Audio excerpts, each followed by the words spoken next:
Hello sa inyong lahat! Narito na naman si Mami Essie para mag-share na naman sa inyo ng isang masarap na recipe.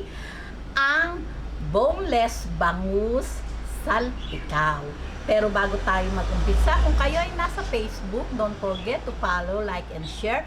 At kung nasa YouTube naman po, wag lang kalimutang mag-subscribe at pindutin ang bell button para lagi kayong updated sa ating mga bagong video. Ngayon, narito po ang ating mga kakailanganing sangkap. Sa paggawa po ng salpikaw na bangus, gagamit po tayo ng 1 kilo po itong ating pinaboneless na bangus at hiniwa ko lang po ng ganitong kalalaki. 1/2 cup na soy sauce, 2 tablespoon lemon, 1 teaspoon asin, 2 teaspoon pamintang pino. Ito po yung Lea Imperial o oyster sauce. Ayan. 1 tablespoon.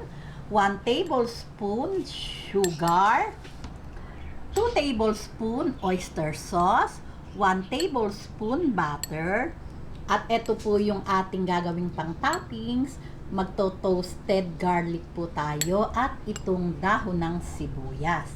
Ngayon, umpisahan po muna natin yung pagmamarinate.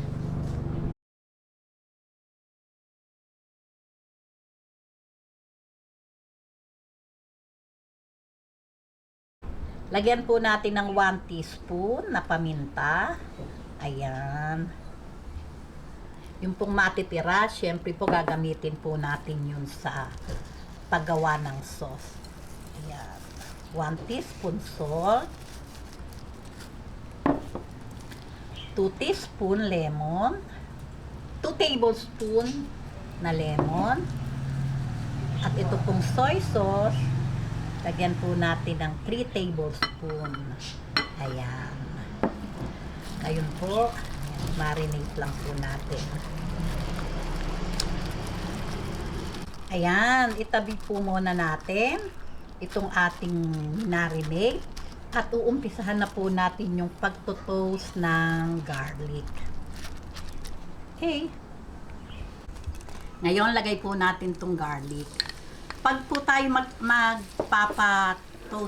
magto-toasted garlic, yung pong ating kalan, lalagay lang po natin sa medium to low heat. At bago po natin ilagay yung bawang, huwag pong mainit na mainit yung mantika. Konting init lang po, para talagang crispy yung ating garlic. Ayan, hintayin lang nating mag golden brown. Okay. Ayan, pagka po ganitong light brown na o golden brown, tatanggalin na po natin sa mantika. Ayan, kalutong-lutong.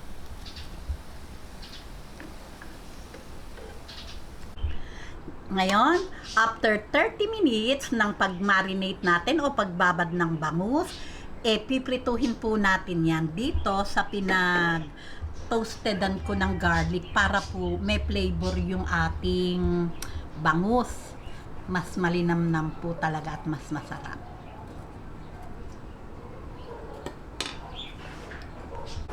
Okay, ngayon po, magprito na po tayo ng bangus.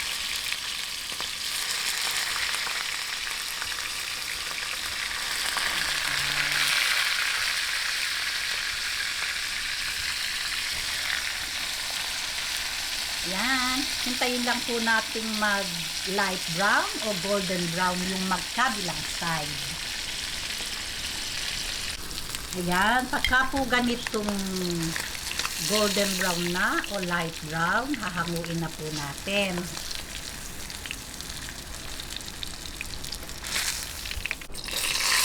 Okay, tapusin lang po natin ang pagpiprito at gagawa na po tayo ng sauce. Ayan, tapos ko na pong prituhin tong ating mga bangus. Ngayon, gagawa na po tayo ng sauce. Okay, ngayon po, gagawa po tayo ng sauce. Lalagay po natin itong 1/4 cup na soy sauce. 2 tablespoon oyster sauce. Ayan. Ito yung, oyster sauce. Nauutal po talaga ako dito. Paminta, 1 teaspoon. Itong sugar, 1 tablespoon. Tunawin lang po natin yung inilagay nating mga ingredient.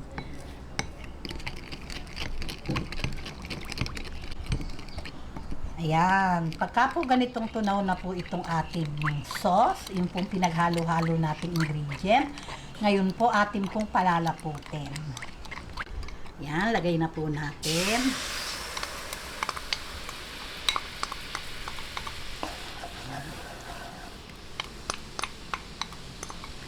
Ayan. Atin lang pong palatutin. Medium heat lang po yung ating apoy.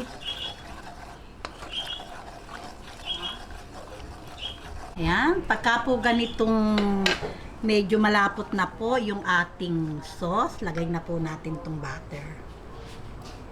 Ayan.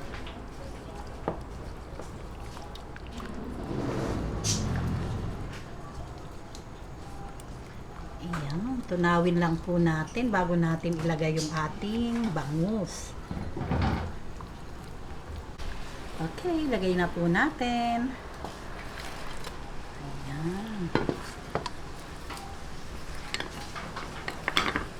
Okay, ngayon lagyan po natin ng ayan, itong ating dahon ng sibuyas at itong ating garlic, toasted garlic, at i-coat po natin. Ayan.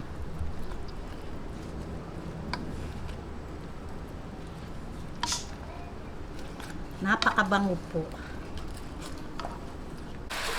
Ayan, okay na po ito pagka ganito, oh. Lalagay na po natin sa ating serving plate. Talaga naman po mukhang yummy. Ayan.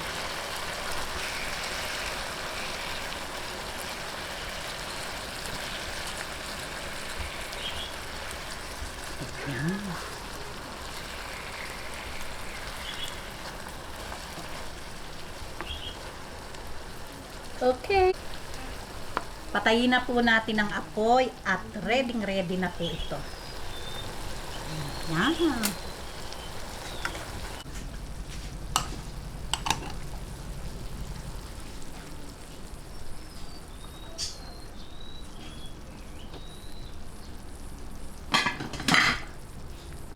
Ayan, syempre po para lalong mapasarap, damihan po natin yung toasted garlic.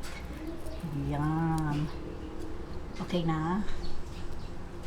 At syempre po itong ating dahon ng sibuyas. Ayan. O di po ba? Mukha po talaga namang katakam-takam itong ating bangus salpikaw. Okay. Ngayon, tikiman na po tayo. Tikman na po natin.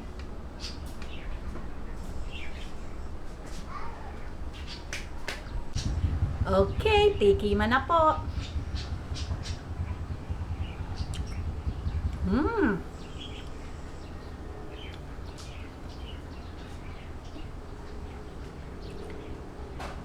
Talaga pong yummy. Napakasarap po talaga, lalo sa kaning mainit. Hindi na po natin kailangang magsawsawan pa o kahit ano. Ito lang po ay tamang-tama na. O, paano po? Kung nagustuhan nyo ang video na to, huwag lang kalimutang mag-likes and don't forget to share and subscribe. Gawin nyo na po at maiba naman yung luto natin sa bangus. Babus!